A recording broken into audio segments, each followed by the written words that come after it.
This conference will now be recorded. Well, good evening, everybody. Thank you for coming along tonight to hear what I've got to say, and I hope that it will be of interest to you.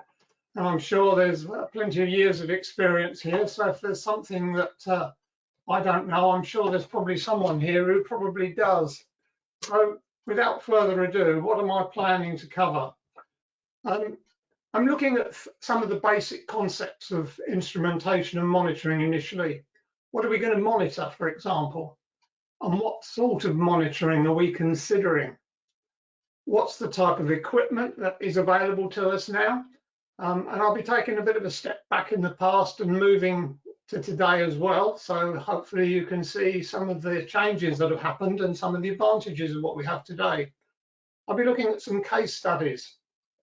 And then towards the end, I'll be doing a bit of a reflection on where we are at the moment, what we're doing, where we're likely to go, which might give you some pointers as to the way I think things are going to move forward. So, why and what are you monitoring? Well, of course, the main reason that we monitor in the first place is to do with risk. And what are the risks to your infrastructure? What are you concerned about? And what are the outside influences that may affect its physical stability? Is it ground heave or settlement, cracking on the surface, or perhaps inside the structure? And of course, many types of infrastructure can be affected.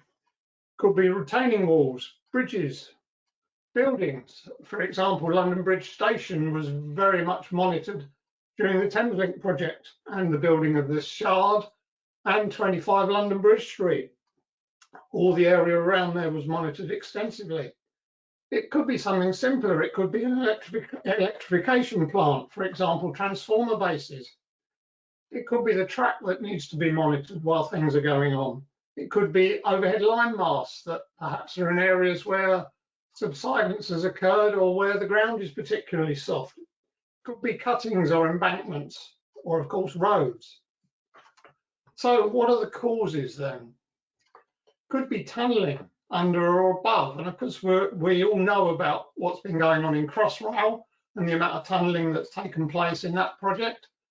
And of course, looking to the future, HS2 is going to be doing a lot of tunnelling. In fact, it's already started, I think, in some areas. And one that's just taken place in the not too distant past is Warrington Junction on the East Coast Main Line, where there's a new junction being installed to prevent the train paths having to cross on the East Coast Main Line. We could have demolition, for example, above a tunnel. I was involved with something at Haymarket Tunnel in Edinburgh where there was demolition going on above the tunnel, and of course we were Network Rail were worried about what may be happening to the tunnel underneath. Very difficult location to install monitoring equipment. Very challenging area to work in, not much space. And of course, very much the case in the southeast of England, we have soil drying out or possibly being waterlogged with cuttings and embankments. There are many areas in Wessex and southern and southeastern that have had considerable problems with cuttings and embankments, and I'll be talking about one of those a little bit later. We could be adjacent to construction where there's foundation piling going on, causing vibrations all the way through our railway structures. And there could, of course, be damage to adjacent infrastructure. For example, HS2 at Euston, there was a lot of monitoring work going on the retaining walls and also on the flats above the retaining walls where the old parcel shed, I think, was being demolished. And then, of course, the picture you can see there on the right is Curzon Street up in Birmingham, where the West Coast Main Line is being monitored as it approaches New Street Station. So there's lots of causes of monitoring, what we may need to monitor. So what is this condition monitoring? This rather busy slide, it's really about a journey. We've got some kind of geotechnical structure that we need to consider and understand the risk about it. and we need to understand about the hazards it's exposed to. Then we have the risks. What are the kind of risks involved? Are there risks associated with it falling down? Are there, which it obviously is a safety risk, in lots of different ways. And of course, as professional surveyors, engineers, and monitoring specialists, there's lots of things we can monitor, lots of different data sets that we can assess. But what is it we really want to measure? Is it waterlogging, changes in temperature, rotations, be it in X, Y, or Z? Is it a simple rotation? Is it just up or down? Is it contraction? And so therefore, there are lots of different monitoring options, very many tools that we can use. For example, the Mark 1 eyeball is not bad for a visual check. But of course, we then got our conventional optical total station leveling surveys that can be used. We've got robotic scanners these days who can undertake scanning to compare surfaces from one period to the next. Although there are other things such as satellite interferometer as well, which allows hands-off approach, but sometimes at the expense of precision. So the precision and accuracy that you need to know the results is a very fundamental thing that has to be defined. And of course, how often do you need to measure something? Are you expecting rapid change? Are you expecting very slow change? And of course, we can have real-time measurements now. So I'll talk a lot about that later. So having got all these results, we then need to analyze them. We need to compare, model, and set up an intelligent system that records all the information, often with automated responses. So now knowing what's happening, what are the actions that need to take place? We cannot completely remove risk all the time, but we can manage it. We can stop the trains if a landslip occurs, for example, and hopefully we'll get to know about that before it actually happens. But we can carry on using or constructing if it's a steady state on a construction site. So it gives us the opportunity then to consider what our risk management process is, and we need to have an action plan in place. So what's the purpose of our monitoring? Now, we may need to be safeguarding existing buildings and infrastructure. For example, St Pancras Station roof. One of the fascinating things about that building is that the roof expands and contracts depending on the state or otherwise of the sun. In the morning, one side expands, in the afternoon, the other side expands.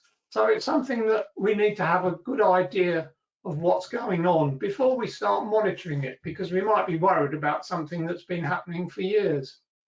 And of course, we need to provide assurance to our various stakeholders.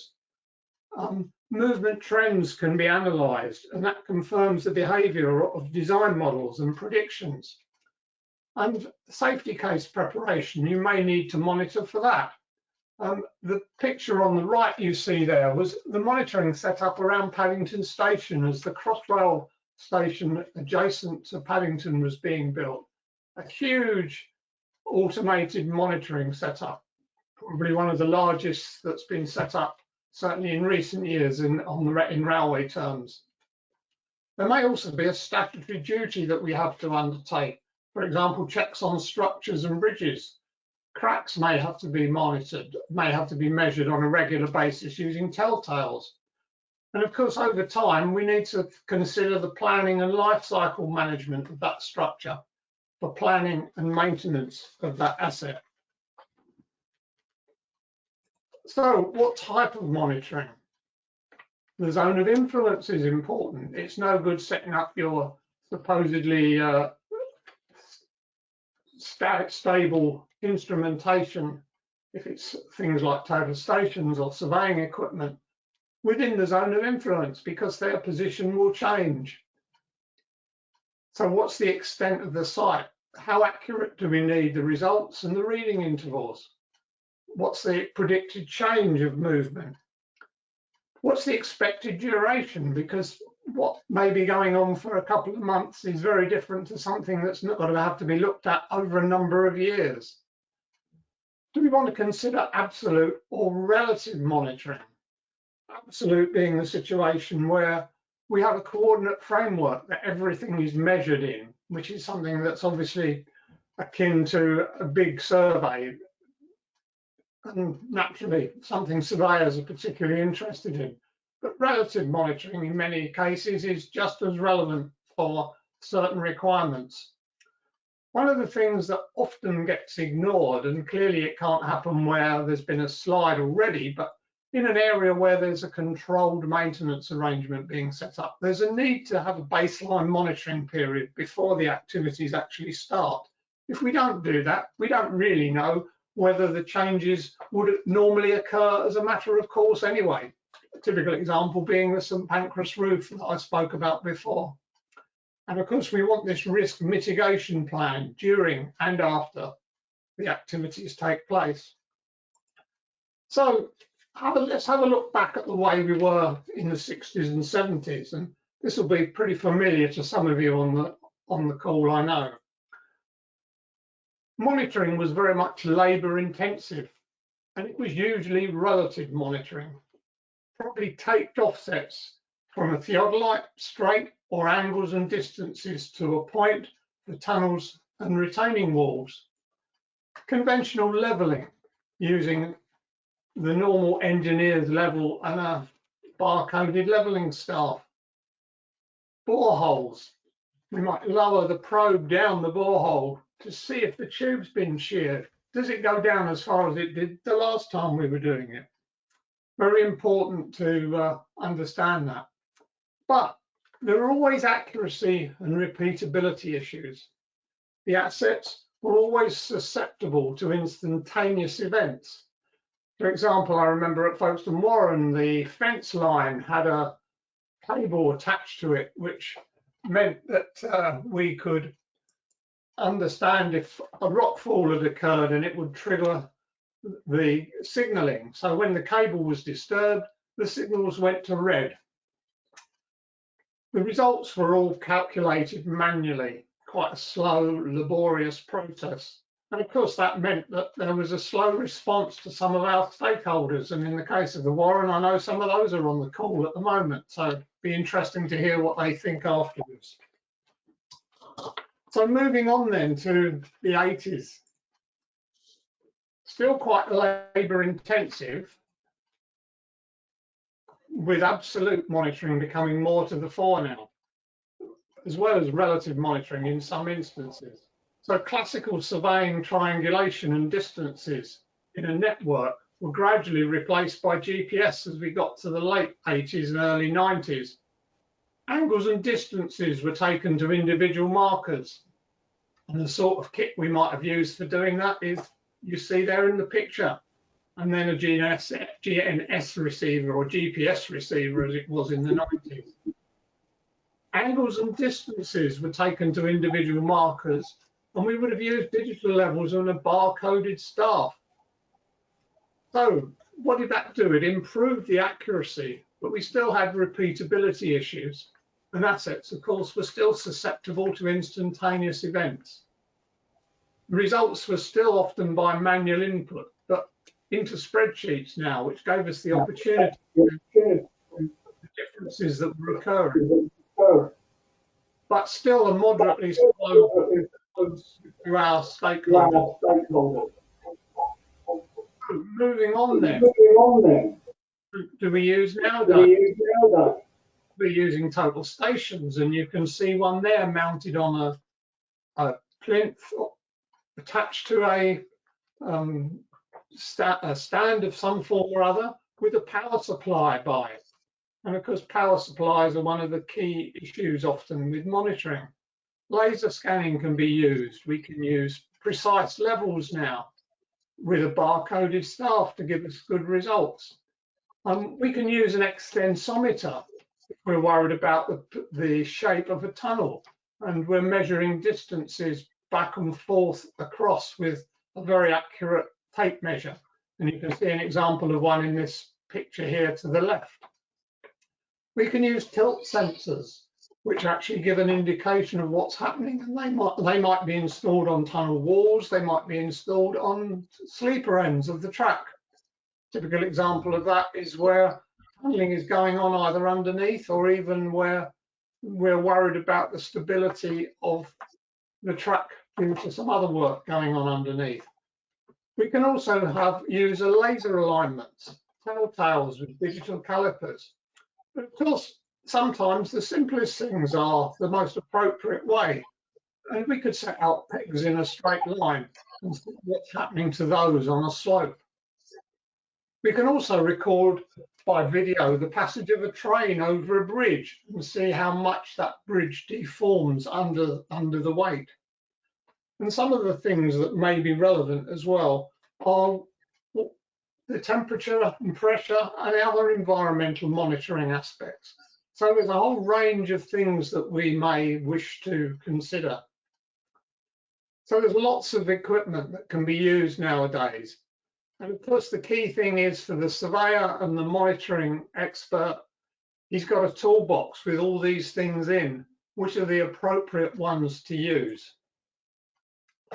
But what are the problems with monitoring systems? And that many of those haven't really changed. We've got hostile environments, often in tunnels where there's construction going on, where perhaps a track bed is being lowered. There's lots of dust, air pollution. And of course, sadly, we still suffer from vandalism in many instances. So equipment needs to be robust. It needs to be put somewhere where it can't be easily damaged or be protected even. We still probably need a power source of some form, although the ability to use solar panels now has been introduced to make life a little bit easier. But of course, it's always difficult to install wiring, and there's always potential damage. How often have we found cables that have been chewed by some of the other residents in tunnels and the like? And we need to be able to communicate the readings that are taken with all these instruments. Again, in a construction site that is quite constrained, we may have a line of sight problem for surveying instruments. So we need some form of innovation to overcome some of these issues. So just consider this particular project. This was a project that took place along the North London line, the North London line route improvement project. I mean, some of you may have even been working on this, I don't know. But the problem of it was that Network Rail had a third rail railway on 2 tracks, and on the other side there was a requirement to put in overhead line on the 3rd track there, and in some instances I think it was also going to be doubled. That's the freight side of it. And of course we ran into the classic problem that we had some low bridges. How do we overcome the problem with the low bridges? Oh, well, we could rebuild the bridges, but actually not a good idea because so many residents would be very upset. We would have humpback bridges now, which I don't think would have gone down too well. So the decision was made, we need to track lower. But oh dear, running down the middle of the area where the tracks are was a deep Thames water sewer.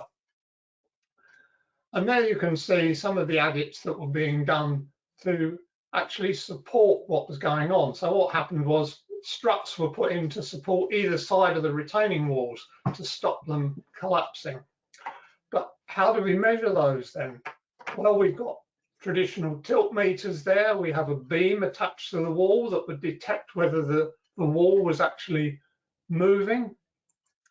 And we had total stations set up that took regular readings. Those were all being done manually at that time, but there was quite a simple approach being taken to sighting onto prisms that were around attached to the walls. But there we had an approach whereby we made a pillar out of a piece of P-way drainage pipe filled with concrete with some rebar in it and put a 5/8 inch screw thread on the top along with a CD to enable the instrument not to be damaged, the tie-brack on the instrument to be damaged when it was screwed to the top. So quite an innovative approach. But of course, there was a lot of wiring associated with this. Some of it was wireless, but not all of it. And you can see here some of the wiring that was going from this box here. So moving forward a few more years, and we got to the situation with Crossrail contract C350, the Pudding Mill Lane project out towards Stratford. You can see the Olympic Stadium and the red obelisk, or whatever it's called, I can't remember the name now, in the distance there. And here we have a total station in a protective surround to protect it from weather and hopefully protect it from being stolen, although I understand one did get stolen on this site. But these total stations are set up to operate independently and automatically. We were measuring 480 metres of Network Rail track and 350 metres of the Docklands Light Railway track, adjacent to a cut and cover tunnel construction.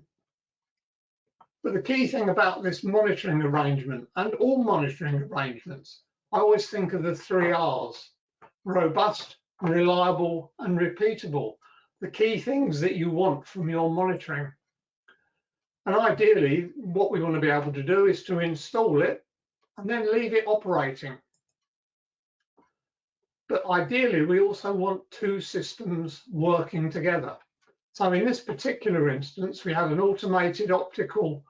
automatic target recognition total station, which means it finds the prism and points to the exact center of the prism by maximizing the signal.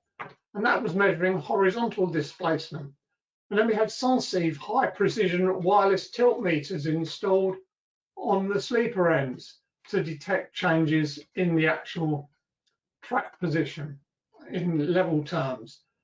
Measurements were done 24/7, and the measurement cycle was pre-programmed. So we had 4D control monitoring analysis software in place, and alerts were filtered using an expert knowledge. What you don't want is to be sending alerts out to someone when actually there's been no change occurring. And that's why we want 2 systems working together. One validates the other. And the automated system, of course, once the thing's installed, cuts down on the need for possessions. So you can see we've come quite a long way even now with this particular project, from the days of the 60s and 70s and 80s and 90s even. So we've now moved into where we've got wireless systems. And although I'm going to be talking a little bit about the sensitive systems here, there are other companies that produce similar things as well. So, but they are quick to install because we don't have any wires. They're easy to maintain, they have long life, they are precise, proven and reliable, keeping to this 3 R's, and they're complementary and cost effective in response to surveying instruments. So what's this wireless monitoring?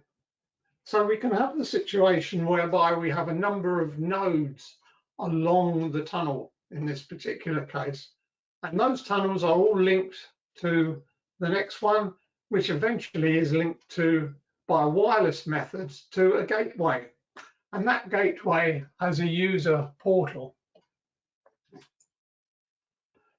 These kind of things may be installed. All kinds of things are associated with wireless approach. We could have a tilt sensor looking at rotational movement.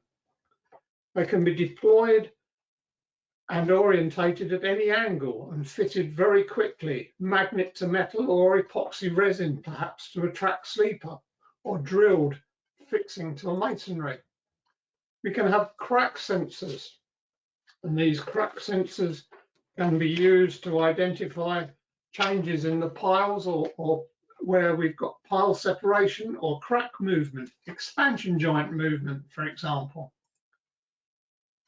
We can have what's called a millivolt sensor, and the intention of this is it's an integrated radio transceiver to report measurements through to the wireless communications network at the gateway. And this supports things like pressure sensors, foil strain gauges, torque sensors, load cells, load pins, moisture sensing and conductivity. So a whole range of sensors supported by it. We can have a cellular camera providing us with 24/365 round the clock imaging. And they can be solar powered, not of course in a tunnel, but they can be part of an intelligent monitoring system. And pictures can in fact be triggered by the movement of other sensors. We can have a laser and tilt displacement measurement, which combines triaxial tilt sensors and a laser displacement sensor. These are great for looking at convergence and divergence in tunnels or arch intrado on bridge abutments. Vertical movements for structural settlement and heave, earthworks and embankment movement, lateral movements such as rail slew. So a whole range of things covered again. We can have a lightweight inclinometer. Now this kind of inclinometer comes in lots of different lengths and can be attached to a wall to identify where changes are happening in that wall. They have flexible joints and can fit to the curvature of arch, and it can come from 500 millimeters in length to 3,000 millimeters in length for long deployments. Now this particular slide I think is one of the best ones of the lot, in that it actually shows where these things might be installed, what you might be able to do with them. So I'm not going to read through that all the way through, because I think there's plenty there for you to take a look at your leisure, perhaps if you download the presentation slides, which will be available on the Permanent Way Institution website, as is, I think, a recording of my words as well to go with the thing. So, but I would suggest to you that this is one of the most interesting slides that tells you a lot about what's going on and what can be done nowadays. So, of course, having got all this information, what do we do with it?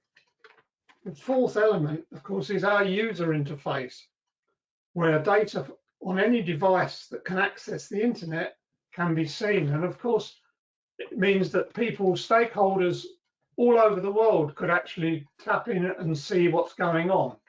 Now, these devices that we've talked about are capable of using third-party devices to plug into the gateway as well. So there's no reason why different manufacturers' kit can't be used too.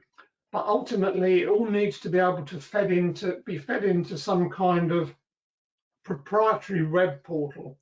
And there's a number that are made by lots of the different survey instrument manufacturers, as well as different manufacturers of monitoring equipment that enable all these different data streams to be analysed to come up with the results.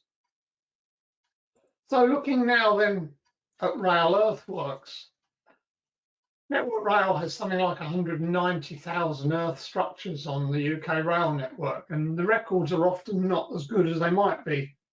They're often engineeringly diverse, with geologically made up of all kinds of materials that just happened to be around when the railways were built 120, 150 years ago. And often these earthworks are hard to access. And so they're often also safety critical, in the sense that you can't access them without a possession of some form or other.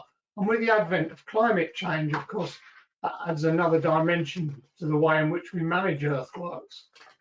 Now, I'm going to look at a particular example here, which happened in southeast London at Barnhurst. Monitoring was installed after a slip occurred in 2016. The value of wireless monitoring was shown really in 2019.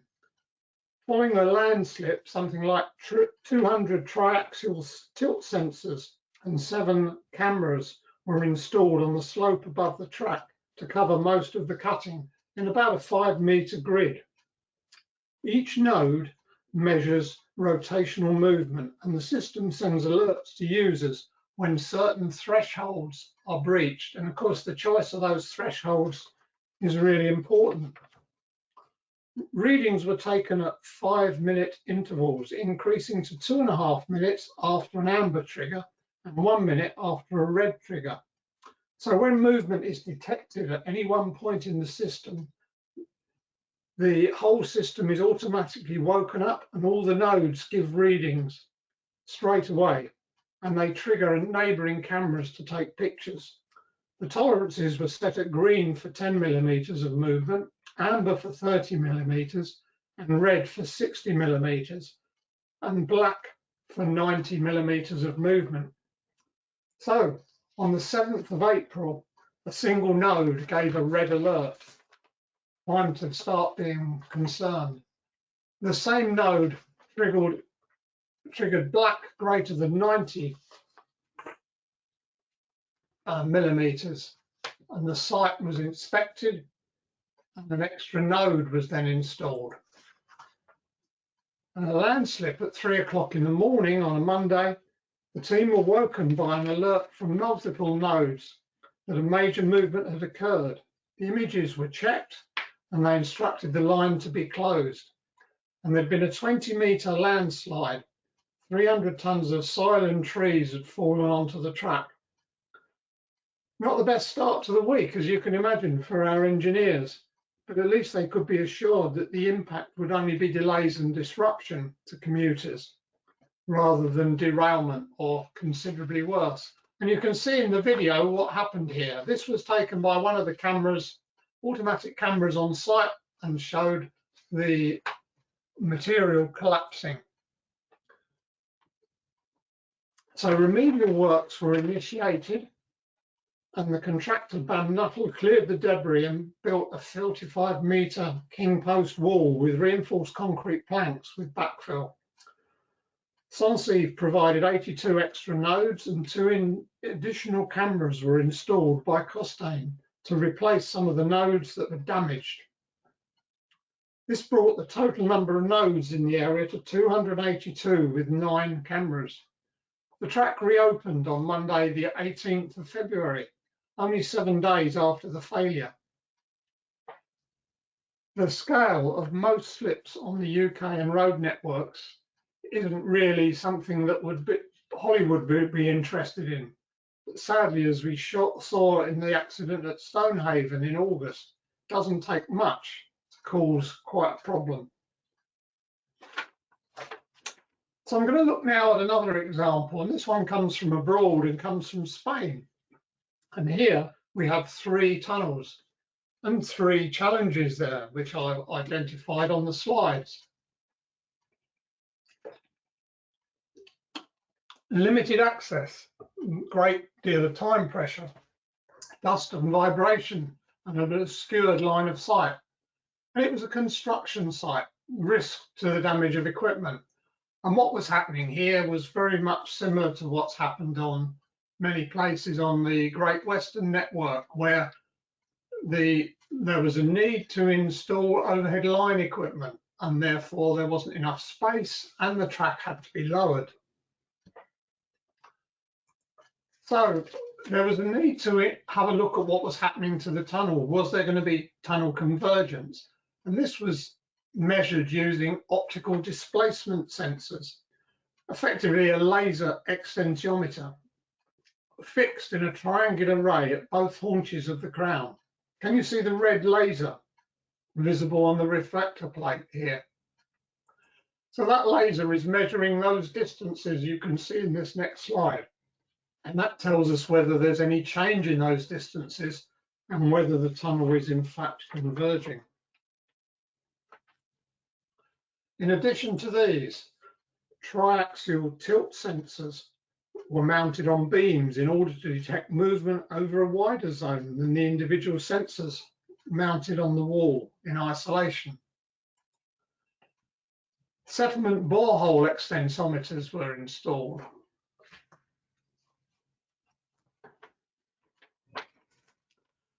And all the results were then fed back to a solar-powered escape way, which was outside of one of the tunnels, the Matterell tunnel, using GeoWAN long-range communication platform.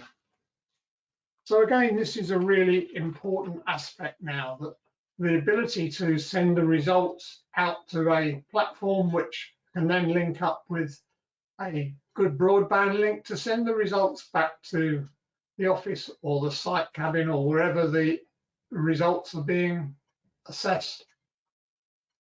Now, there are 87 optical displacement sensors nodes in these tunnels. Matterell tunnel, where you can see here with all the different sensors that were installed in the 3 different tunnels that were involved here. And they were all sending results back to this central node to be then sent on elsewhere.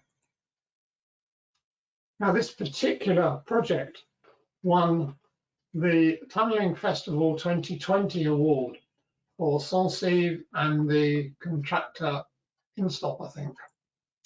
So it's a really impressive approach to tunneling and the ability now to monitor these things as work's going on.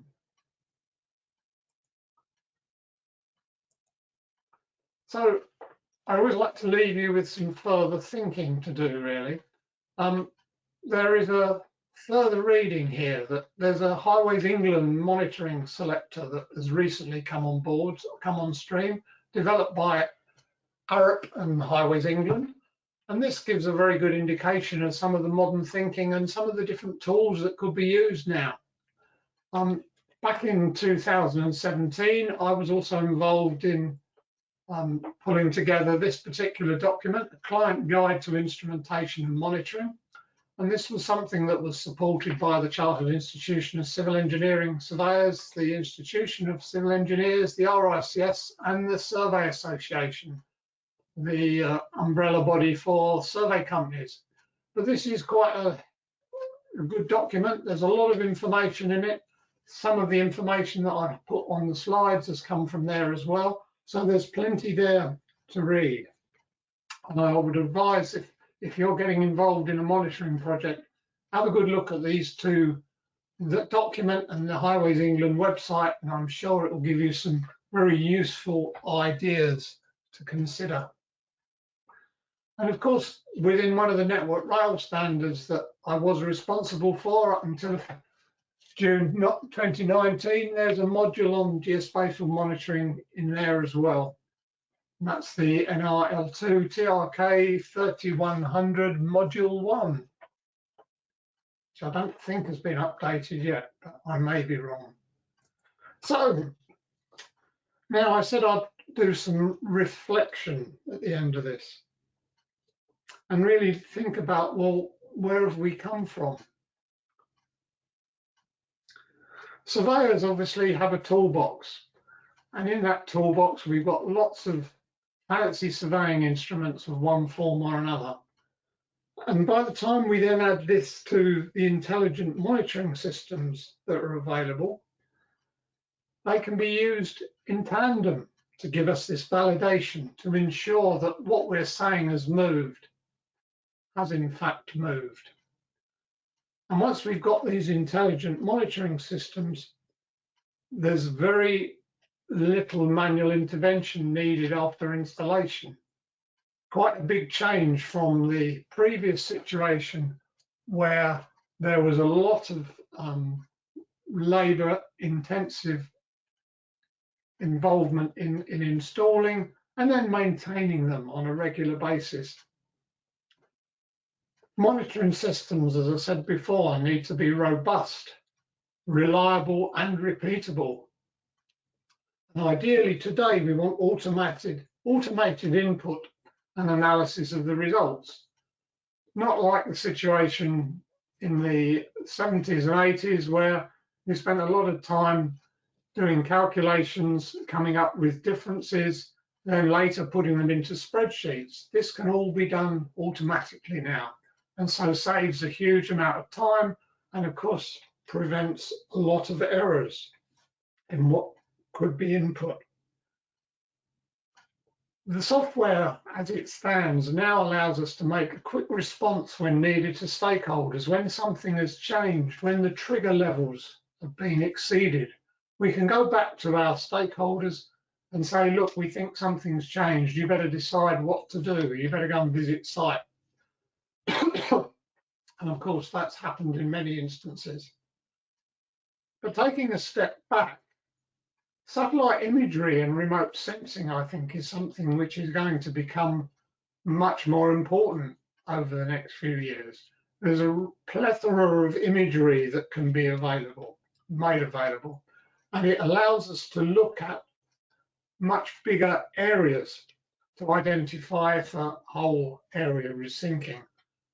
And the key thing about INSAR is that to get really good results down to something like 10 to 15 mil in terms of changes, you need to have some kind of what I term survey control installed. And so in many instances now, the conceived wisdom is that we would need to put some kind of reflect or corner cube or some very obvious marker on features.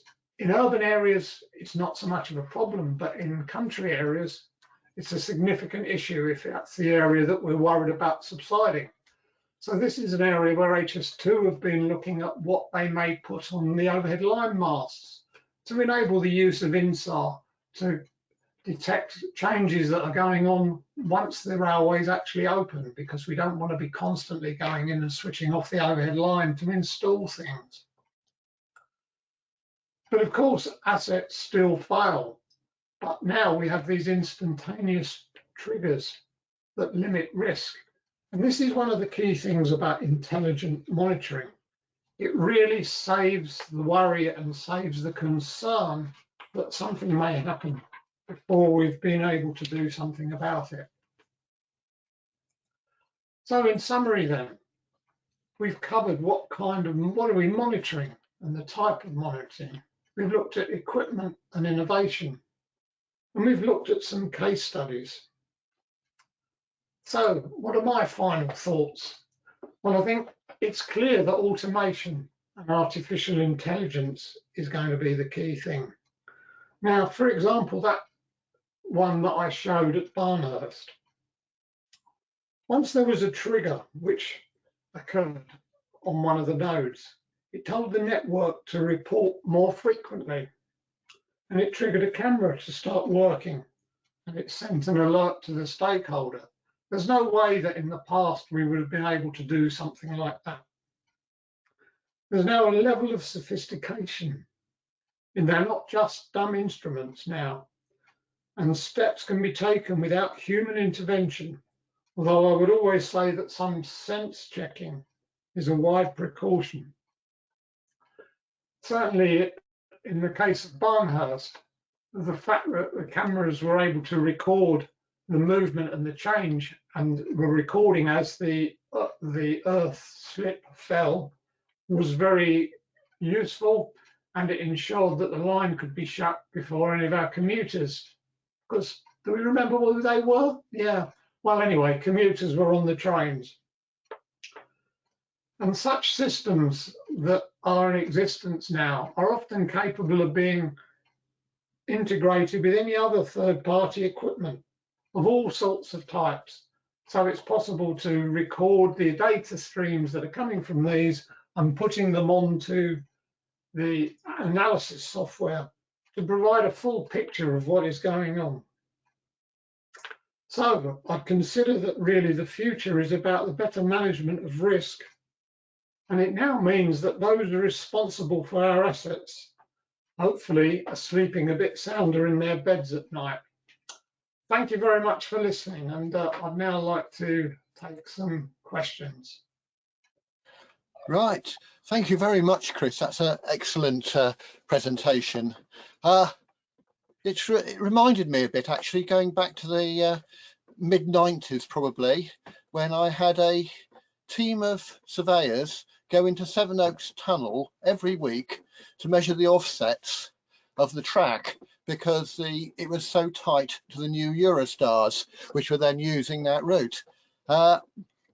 And I used to get the results, and I'd look at them and sort of compare them week on week on week, and think, well, I won't say quite a random number generator, but there was a fair bit of movement which came and went and it stopped me getting too worried to actually just understand the accuracies probably of the surveying. How would you do something like that now? It was mainly checking track position. Well, I think if you were checking track position, what you would really be looking at is setting up some kind of laser system that would actually be sitting on the track and measuring offsets all the time and reporting that information back to this hub solar powered hub outside of the tunnel to report the information back to you. Yeah, I can remember going into, I think it was Penge Tunnel, to do a very similar operation. And it was a wonderful job to have to do that on a Saturday night and try and get people to do it week in, week out. It wasn't something that we all wanted to do, I can assure you. And I think this kind of system would have really helped us in today to do things. Simon or Alan, is there anything you would like to add to that?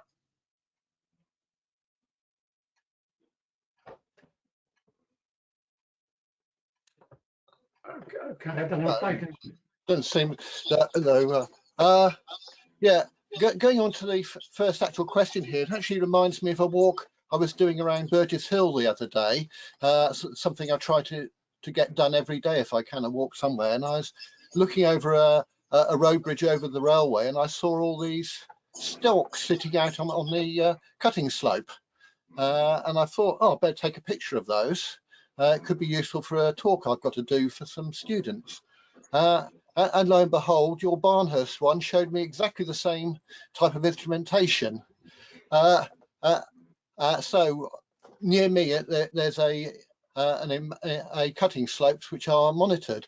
And what Andy Jones has said is, are the slope monitoring systems affordable enough to be fitted to all earthworks slopes, or only those with failure history or deemed high risk?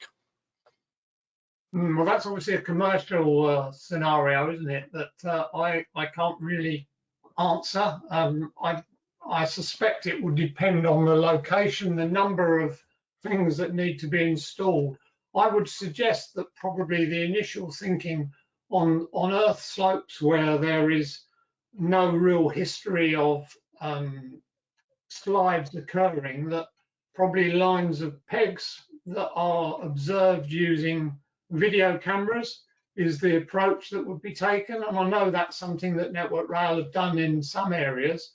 Clearly, if there's a potential, or it's expected there could well be a slip because there's rather more evidence of poor drainage or something else that is likely to contribute to a slip, then it would be probably prudent to install something a little more ambitious in terms of tilt meters or other kinds of measurement approaches to enable the movements to be identified as quickly as possible, so that, you know, as we've got like the Barnhurst situation where there's a trigger level of greater than 10 is green, but then it goes up to amber, which is a little bit more. And I would suggest that would be the approach that I would want to take in that kind of situation.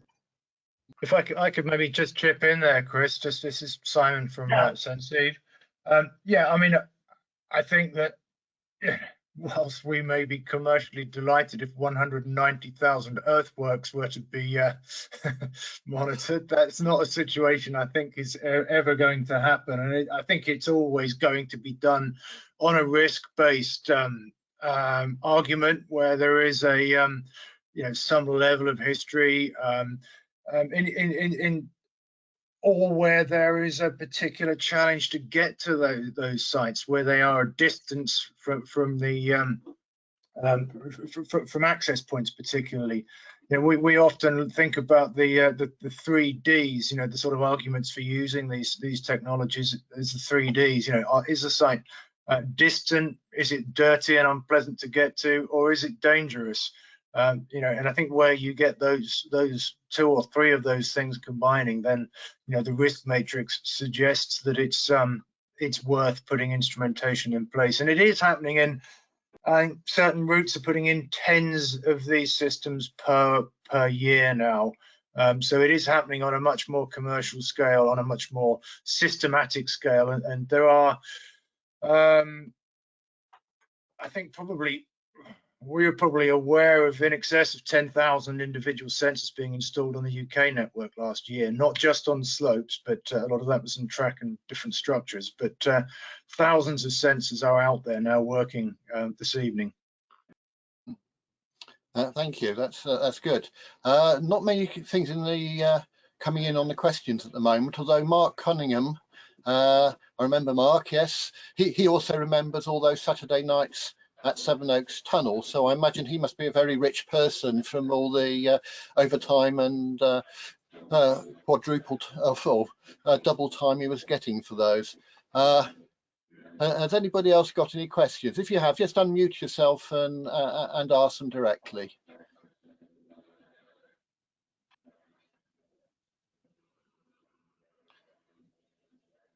Right, seems to be a significant silence there. So sorry. Thanks for the talk, Chris. It's really interesting. Just wondering, where, in your opinion, do you see the future of monitoring going in the next 10 years, based on the timeline that you'd given over the last sort of 50 years or so? Well, I think I would say that the key thing is this: how we can use artificial intelligence going forward.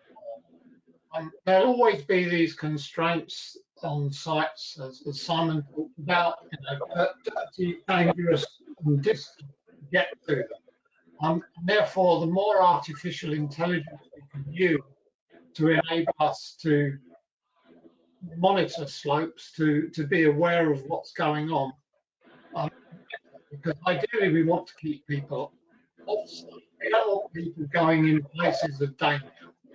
That's one of the key things. Any way that we can introduce systems that are robust and reliable, that ensure that we don't have to get people on site, so much better. And I think in terms of the devices that we have, there are enormous advances going on in the way in which these devices are being constructed and being developed. And I think we will find that over time, a number of them will probably all be in one small little box. That's one way of ensuring that we have something which can measure a plethora of things all in one simple way. But the change from wireless to wireless technology, from where we have wired systems, is a massive change. It's the one thing that was always a problem, especially with tunnels and in areas where there's limited space. The fact that we can now communicate the results of these small changes through the analysis software is important. But I think also that the whole idea of the accuracy of these devices is going to improve as well. And so that will mean that we can identify where very small changes are taking place that may be significant over time, and it gives us the opportunity to take a look at what's going on. In a way, it's a bit like using the network measurement train that records a whole plethora of data and one over the other on a regular basis to see what's going on with the track. And if we can do that with some of these slopes, I think that's where we're going to see the most benefit. It's the analysis of all these different data streams to provide us with a good picture of what's going on. That's going to be really fundamental to the way these things develop. And of course, the more things that are actually produced, I would suggest the price is probably going to go down as well for individual items. So I think it's going to be very interesting to see the way they develop going forward. Thank you for your question. Yeah. All right. Thank you, Chris. A question has come in from Stuart Corrie, and he says that what remains that you can't monitor that would provide the biggest risk reduction? So what can't you do at the moment you would really want to that would really help reduce risks? That's a very good question. Thank you. Yes, I would suggest that probably the thing that well, we can measure it, we don't understand what the impact of all this is the environmental changes that are occurring. Now, we all know about climate change. We know about the fact we've got much more extreme weather occurring on a regular basis. And this is going to always be a significant problem for us to deal with when we're looking at monitoring and we're looking at the susceptibility of our infrastructure to damage and to the way in which it's reacting to these changes, be it very big temperature changes, huge amounts of water, always going to cause a problem for sensitive equipment. I don't know how we can mitigate against that other than very clever and protecting the equipment to some extent. You saw that picture of the total station Lane in that little box, which is a way of protecting it from the worst of the weather and possibly the worst that some of the locals might be able to throw at it. What we say about monitoring, there is always this risk of vandalism as well. And you can mitigate against it to some extent, but you can't rule it out completely. I know that perhaps hasn't completely answered your question, but that's possibly my thoughts. And Simon and Callum, I don't know whether you want to add anything there. Thanks, Callum. Yeah, no, I totally agree, Chris. Thanks. Yeah, I think the only other aspect I would touch on there is maybe related to the previous my previous comment really, and that is that you cannot be everywhere.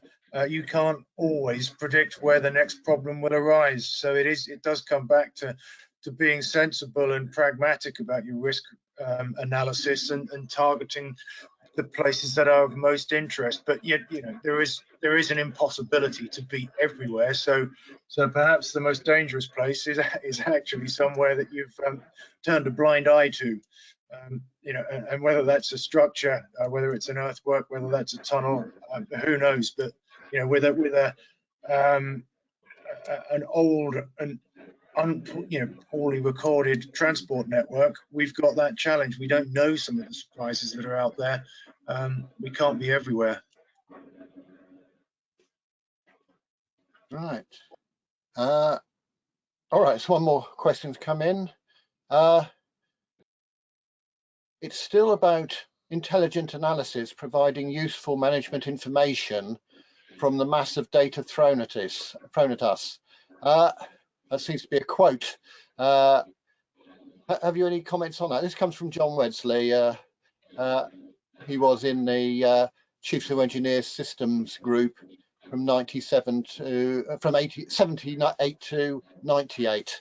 So massive information. Yes, I can remember receiving lots of those myself.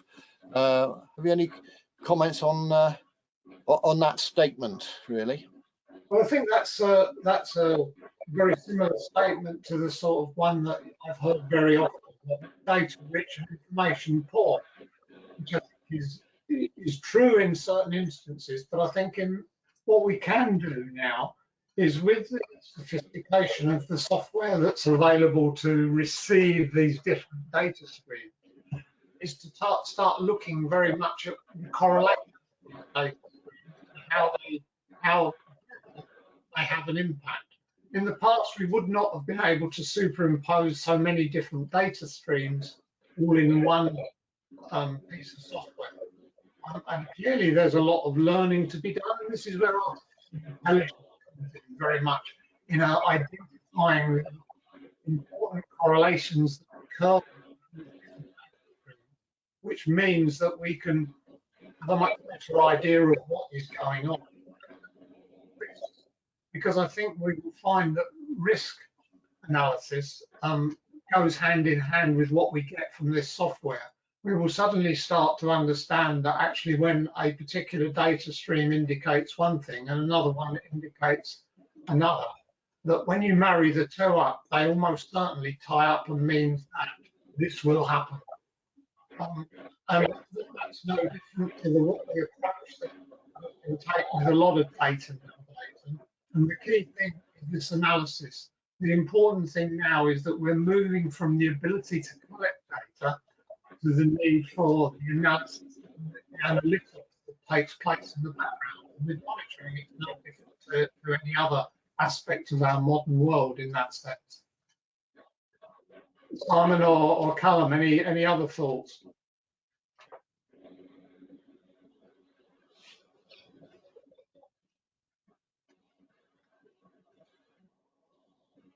No. No, it doesn't seem to be. Right. In that case, the questions are finished. So it comes on me to propose a vote of thanks. I can certainly remember every time I walked up and down the escalators on the Victoria line at Victoria, seeing a total station kit in the roof there, and every now and then I saw it suddenly move. So I realised that this must be automated, not just something that someone used every evening when we'd all gone. So it's certainly evident that a lot of work is doing, and the progress since when I was a lad is magnificent. But with so many miles of 70% of the railway is on either cutting or embankment, and that it was all built before the science of soil mechanics was actually developed. I think you've got a bit. You would have a job for life there, Chris. You've given us an absolutely excellent explanation of how things have changed, how things are moving forward, and how the risks are being monitored so much better, much more moving to the predict and prevent scenario than the fail, find and fix that we used to work on. So if I can ask everybody to unmute themselves and give a round of applause in the traditional way.